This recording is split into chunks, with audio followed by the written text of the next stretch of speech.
What's up, Grinders? Welcome back to the channel. Quando começa assim, você já sabe quem que vem, hein? Quem que vem, hein?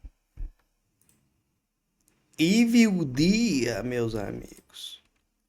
What's up, grinders? Welcome back to the channel. Okay, one of the members of my Discord sent me a message and asked me to check out this video from Tim Ferriss. I learned Filipino in 4 days, but I clicked on it. I haven't watched it yet. I literally Caramba, 4 dias pra aprender o idioma. just clicked on it, and then I saw this one recommended, how to quickly learn a new language, my methods and processes. And this is from Tim Ferriss. Now, this is a name that I have not heard in eons. I actually completely forgot that Tim Ferriss existed, and for those who don't know who he is, he was like... Então, eu já ouvi esse nome, mas eu não lembro quem que é, cara. Já ouvi esse nome. Esse nome não é estranho. I don't know, is like massive in the space for like self-improvement, self entrepreneurship and all this type of, like, just basically that type of space. Okay. And I remember like reading his book freaking, I don't know, it must have been 10 years ago. Like, this video is from 8 years ago. I actually got to check now to see if he's still active at all. Então ele tem livros, Tom Ferriss. To find out like what's going on. He's still posting. Oh wow, he has dropped the fuck off. 3.8 views, 3.4 views, 24k, 33, 3.8. Damn, he has definitely dropped off, but maybe he's just like pivoted in a different direction and YouTube's not that important anymore. But like, to give you an idea, I even got the dude's book. Like, The 4 Hours Work Week. Ah, verdade. Que é trabalhar 4 horas por semana. É ele então. Entendi. okay, I got this book like 10 plus years ago. I read it through. It's the 4-Hour Work Week. I think I was just out of the military and I was trying to explore different avenues of making money while I was an actor. Like, I literally was highlighting shit in here, okay, and just using it as kind of like inspiration. But this is going to be an interesting moment. I'm going to watch a video from a guy who I respected quite a bit about language learning, and I'm going to see if this is one of those moments where you shouldn't meet your hero. Now, I'm not going to say he is necessarily my hero, but let's see if he actually knows what he's on about. Here, I thought I would talk a little bit about accelerated learning in specifically the capacity of memorizing foreign vocabularies. Okay, so I will be definitely speeding this up a little bit. Okay, let's go. Doof. How do you learn a language? I've thought a lot about this, and I thought I was terrible at languages up until about 15. I had done very poorly at Spanish, and when I moved from one school to another, I had a chance to choose from other languages. And since I had friends who were going into Japanese, I figured, well, if I'm going to fail in languages, I might as well fail in a class where my friends are at least in the same room. I went to Japanese and eventually went to Japan as an exchange student. And that triggered an entire discovery of my own ability to learn languages and your ability to learn languages. I was not bad at languages, I just had the wrong method. I had teachers who really weren't enabling me to create approaches that would make the language stick. So I'm going to help you with a few different approaches and examples that I've used over and over and over again. So I'm not going to talk about learning languages ad nauseum in every respect, because that could be hours and hours long. If you want some of that, I highly recommend that you just go to tim.blog. There's a topics section and it has language learning. I have a bunch of different articles that I've written, as well as articles by Benny Lewis, who's fantastic. That is another name I have not heard in forever, Benny Lewis. He was basically the instigator of Learn a Month in like 30 days or 3 months. Sorry, 3 months, okay. And I remember talking with Benny Lewis back when I was an Esperanto YouTuber for my app, because we were basically just reaching out to creators and, influencers to, help promote the app we were working on, the language space. God, what is Benny Lewis up to these days? Okay, so here's his channel. Achei que Benny Lewis era alguma coisa de um aplicativo. Benny Lewis é um cara, velho. Benny Lewis, language learner, author, professional speaker. Only 122k subs? No, he must have another one. Look at that. See? He speaks Esperanto. It's right there in the logo or whatever, the freaking banner, okay? Last video posted 1 month ago. Forget 197 countries. I'm chasing 3,000 states instead. Damn, he's fallen off as well. But he must have like a fluent in 3 months. Fluent in 3 months. Because that was his brand. Here we go. Okay, so Benny Lewis, 1 month ago. He's still making content, but what's happened? 33. I swore he was like millions of followers. I swore. Maybe Ele jurava que o cara tinha mais de 1 milhão de seguidores. because this was more like the blog space type of thing. So this is when people were like heavy into blogs. Okay, so this is his blog right here. So maybe he wasn't as big on YouTube as I remember, because like I'm literally bigger than his Full in 3 Months channel, which is saying a lot, okay? Anyway, if you want me to do any reacts to Benny Lewis videos, let me know down in the comment section, or any other videos from Tim Ferriss. But for now, we're going to watch this one. Irish Polyglot is his nickname, and a handful of other folks, which are spectacular and have links and links and links to tons of resources. I'm going to talk about vocab because most people are very intimidated by learning a high volume of words. And if you approach it the right way, you can actually learn hundreds of words per day if you wanted to make that effectively your full-time job. No, you can't. Not with any like real retainment over the long term. You could do it short term. And I know because I've done 100 words per day for 6 days in a row with Chinese. And it's exhausting. It takes hours.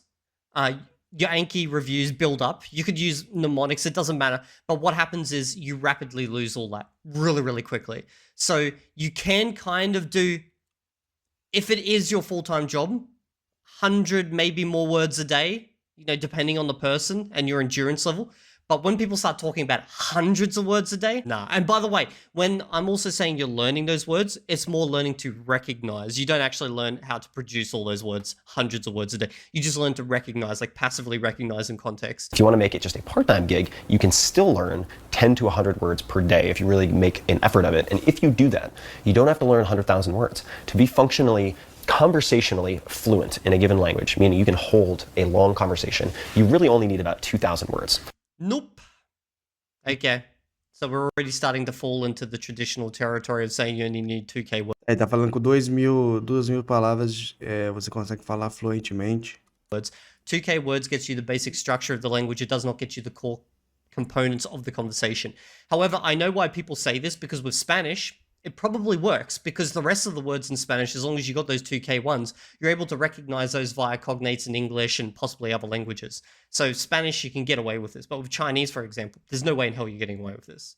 So it really depends on the language. Very rough approximation, and there are some fantastic flashcards, for instance, from companies like VizEd, VIS-ED.com. Never even heard of that company. This just shows you, this is an 8-year-old video, okay, how much the space has changed. Which compiles the flashcards from high-frequency word lists based on usage in newspapers, books, and so on. What I would say, though, is that... And here's the thing, okay, like if you're going off a word list that's based on newspapers and books, that's very different to conversations. So, like, if you're trying to do the 2,000 most common words in the fastest way possible, well, then you should target it on exactly the domain of speech that you're going to be operating within. So, for example, if you're doing business, then you want 2,000 words of business vocab, conversational business vocab, if that's what you're working towards, okay? As opposed to just 2,000 words in general, because there's going to be a lot of random words in there that you probably don't need. Even though the first 1,000 words is probably going to be similar across all domains, the next 1,000 or so, that's where it becomes very domain specific. This is best. O que eu acho legal é a pessoa falar mentira, olhando no seu olho, assim, acreditando mesmo. É admirável a pessoa acreditar tanto, assim.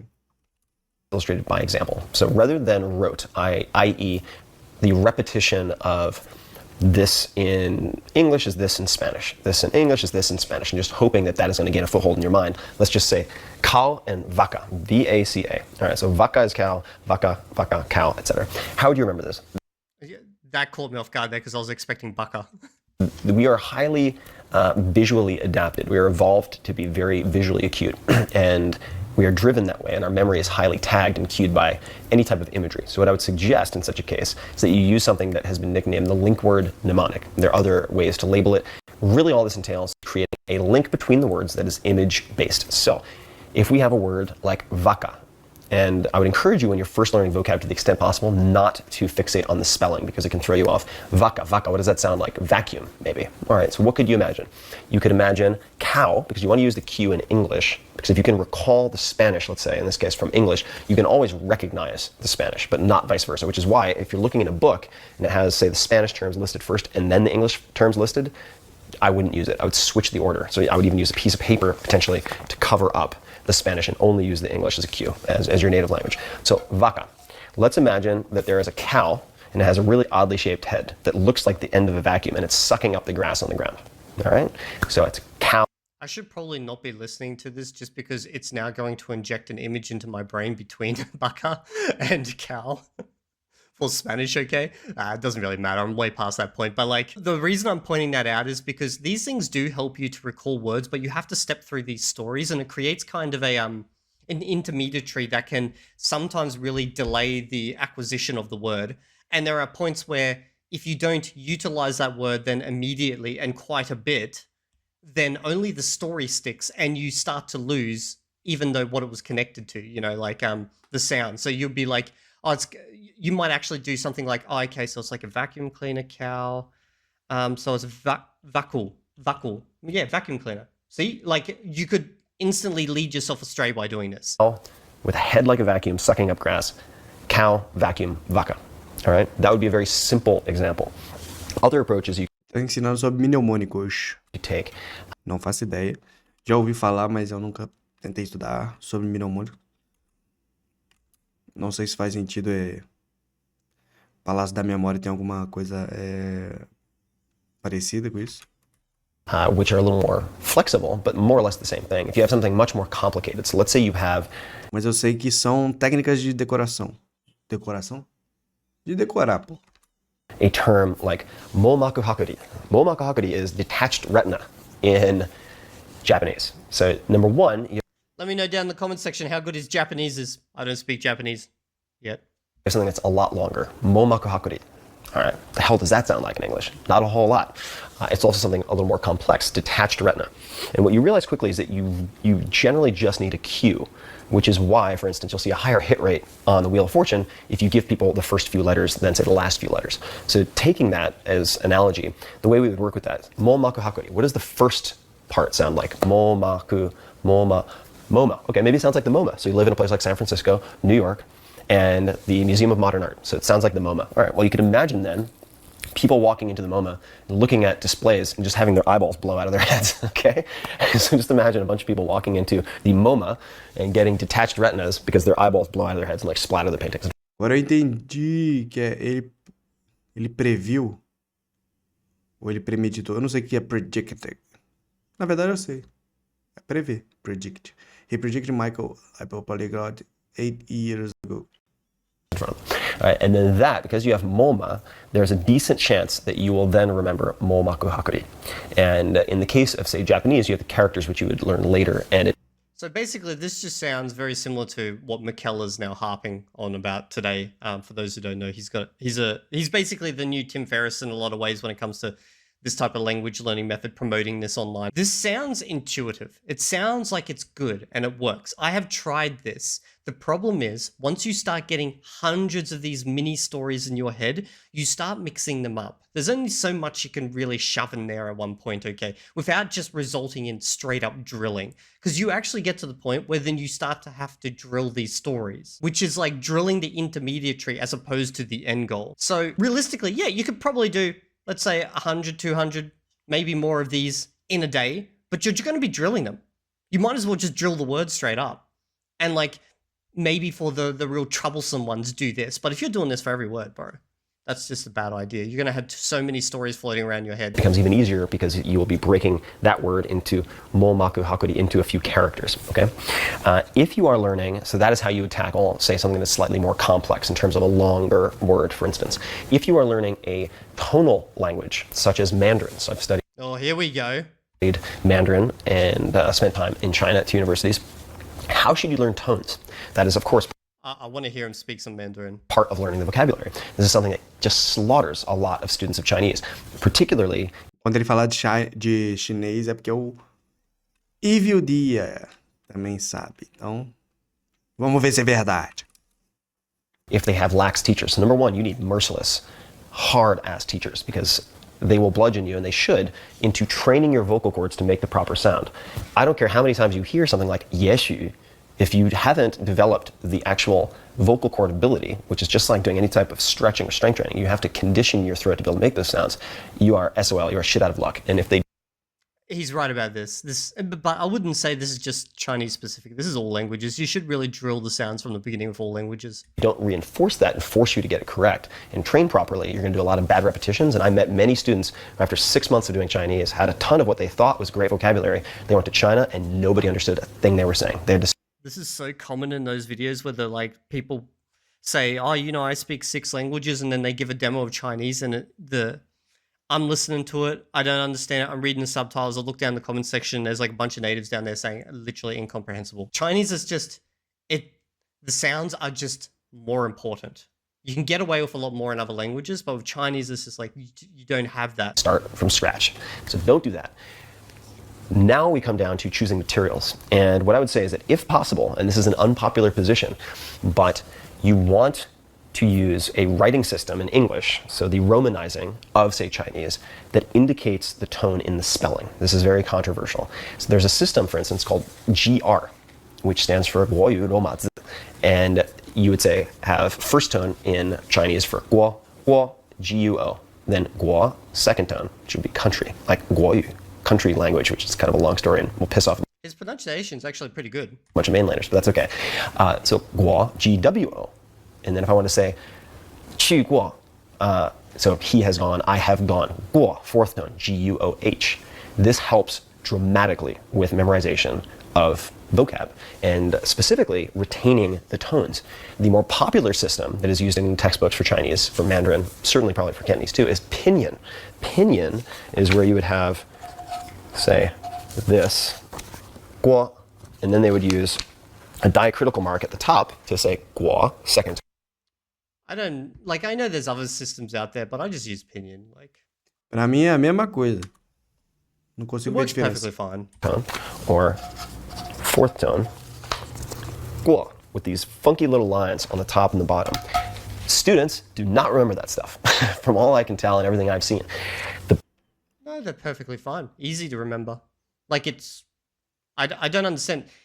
Is this something the other Chinese learners down there in the comment section let me know have issues with? Like, to me, it's very obvious and visual what it means. Like, they literally draw out the tone direction. Problem is, as a teacher in a university, you are oftentimes rewarded by how many students you can keep in a class or get to a passing grade. GR is a huge pain in the ass in the beginning. But if we're thinking like Abe Lincoln, if I'm given 6 hours to chop down a tree, I'll spend the first 4 hours sharpening the axe. You want to do the heavy lifting in the beginning so that you can have a much smoother ride later on. And in a tonal language, part of that is choosing the right romanization of that language. And in my opinion, GR is highly, highly, highly underrated. It's just a huge pain in the ass in the beginning. So you'll be very frustrated for the first couple of weeks, maybe. You're probably just better off learning Pinyin realistically, because like all input systems, they work for like via Pinyin. Like that's what natives use when they're typing on a phone. They just type in Pinyin, or maybe, you know, they can hand draw it, but most of them just type Pinyin. So it's just like, just adapt to it, learn it. Stop trying to find like a little roundabout right way of doing it. And then looking back, if you actually stick with it, you'll think to yourself, my God, that was just a divine gift that I learned in GR instead of Pinyin. I'm going to have to do some research into this GR thing. All right, and then there are, of course, the tools that if you want to space your repetition, even if it's practicing the recall of something like cow in Spanish. What was that? Cow, vacuum, vaca, right? Vaca. Or if you're trying to think, detached retina, which you probably won't have much use for, but I learned it because I read comic books that had a lot of fighting in them to learn Japanese, since they talked about detached retinas a fair amount. Well, detached retinas, blowing onto the paintings, where? At the MoMA, Momaku Hakuri is detached retina. All right, but you still have to figure out how frequently, how often to use these types of, say, flashcards or cues. Remember that you're going to look at the English first, not the target language first. And there are many different things you could use. You could read an article, say, in Wired Magazine written about Super Memo, which is a very fascinating spaced repetition approach. Yeah, you can just see how old this video is, eh? Super Memo, which has then been turned into, say, software programs and apps like Anki, A-N-K-I, which in Japanese is actually rote memorization, so there's some irony to that, but Anki, A-N-K-I. And then, of course, and I'm biased here because I've been involved with the company and helped them, Duolingo. It is the most popular free language learning. Like, he gives all these, like, recommendations. Not bad. Okay. Não fala mal do Duolingo, hein? And it ends with Duolingo. Now, to be a little bit fair to him, this is 8 years ago when the courses were being built out by volunteers who actually cared about the languages they were working on. It was prior to all the monetization, but bro, that sounds so bad in today's day and age. Software on the planet, 100 million plus users, and they also have a separate app that is used for flashcards. So there are many different ways to approach this, many ways to learn languages, but it is my firm belief that if you approach it in a rational, methodical way, that you can become conversationally fluent in just about any language in 8 to 12 weeks. And that is coming from someone who... See, this is the problem with these types of videos, AK. Even when you've got someone who does Aí também fala doideira, hein? Ficar fluente em 8 to 12 weeks.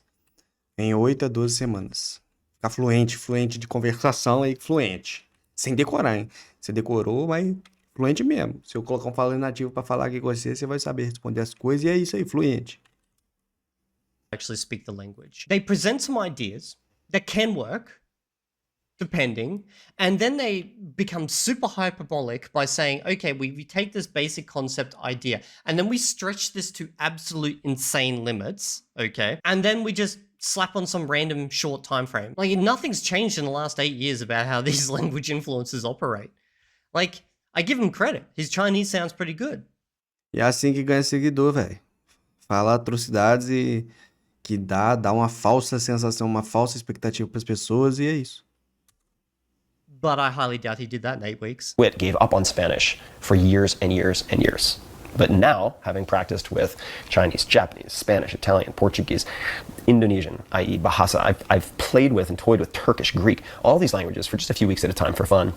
In many cases, I Yeah, so he's an absolute beginner in most of these languages by the sounds of it. believe 8 to 12 weeks, you can be conversationally fluent, or at the very least functional, in almost any language. Certainly Conversationally fluent, functional, you're saying B1 level. That's just insane. any language that I've encountered. So that should be very reassuring. You can tackle many, many languages, not just one. And if you learn Obviously, there are caveats to what I'm saying here. Não, e eu tô tentando chegar ao B2 em 1 ano. O cara chega no B1 em 8 semanas. O cara é top mesmo. Deixa eu ver se é 1 ano mesmo.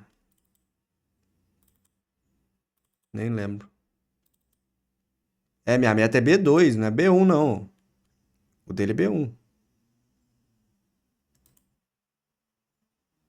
Mas B2 é depois, eu não lembro. Agora me confundiu, velho. Deixa eu pesquisar.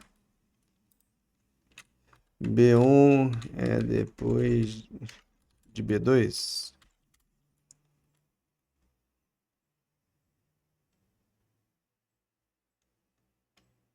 Ah, não, então tá correto. Eu tô tentando chegar nesse nível aqui, ó, em 1 ano. Eu tava aqui, mais ou menos. Nesse nível aqui. Ele chega em 8 semanas nesse aqui. É, eu quero falar com mais facilidade, entender é difícil, conversa bem com quem já é nativo. É isso aqui que eu quero. Nem sei se eu vou conseguir, né? Mas, enfim. Enfim. With certain Julguei o cara. Me desculpe. Tom Ferris. Te julguei mal. languages, depending on the language you speak, Na verdade, eu vou te julgar mesmo, porque 8 semanas você vai aprender. Chegar no nível B1. Tipo assim, do 0 ao B1. Sem bagagem nenhuma. if you make this your full-time job, you can get close to something that is conversational fluent in a short period of time, okay? But like, you can't just say this type of stuff and just throw it out there for languages like Japanese if someone's a native English speaker. learn another language, just one additional language, you have a brand new lens through which to view everything in life. Your thinking changes, your perspective changes, your empathy changes. So if you're trying to figure out a way to hack your lifespan, think about all these drugs, metformin, rapamycin, whatever, you think about all these ways you might double your lifespan. Well, one way you can do it right now is by learning a second language.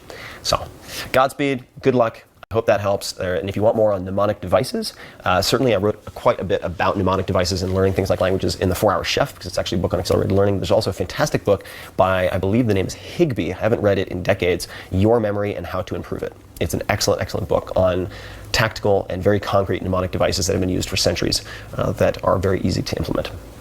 Bro, it's crazy how much people are taking mnemonics to the extremes. Basically, Tim Ferriss here just seems to be an early version of Mikkel the Hyperpolygon. Mikkel obviously just came and filled the space where Tim left off ages ago. People talk about mnemonics as if they're these magic keys.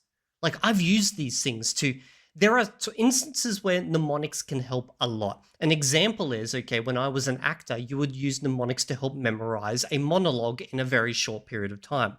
But what you're doing here, okay, is you'll use something like a memory palace, where you're dropping off all these little cues within a virtual space that exists within your head, and then you mentally walk through it. But what you're doing, okay, is you're allowing to get this mental map in your head, and then you walk through it. But you can't just be like, okay, well, I'm done. No, you then need to walk through it probably like 10, 20, 30 times to actually then move that from your just, your imagination into your more long-term memory, okay, your short-term to your long-term memory. So even with this instance, okay, where he's like saying, you can get hundreds of words a day. Well, sure, you could probably create hooks for all of those words, but guess what you're going to have to do now? Hundreds of reviews per day in some form or another to actually make these move from your short term to your long term. Repetição. And at that point, I doubt the efficiency of using these. I don't even know why I say I doubt. I know it doesn't work because I've tried it, okay. It's just crazy to me how it doesn't matter. We've had like 8 years pass since this video and people are still selling the same shit. Now, it makes me wonder about all the other fields he talks about, where he, for example, this book right here, The 4-Hour Workweek. I actually know some of the, basically this is just a book on drop shipping if you're interested, okay? And that's all it's really about, and just reducing the number of clients down to the ones that pay the most and the least amount of effort and stuff like that. I expected more. If you guys want me to react to another video from Tim Ferriss, maybe he's got some more ones where he goes actual in depth, let me know down in the comment section. I'll see you all in the next video, and if you're not... Meu filho.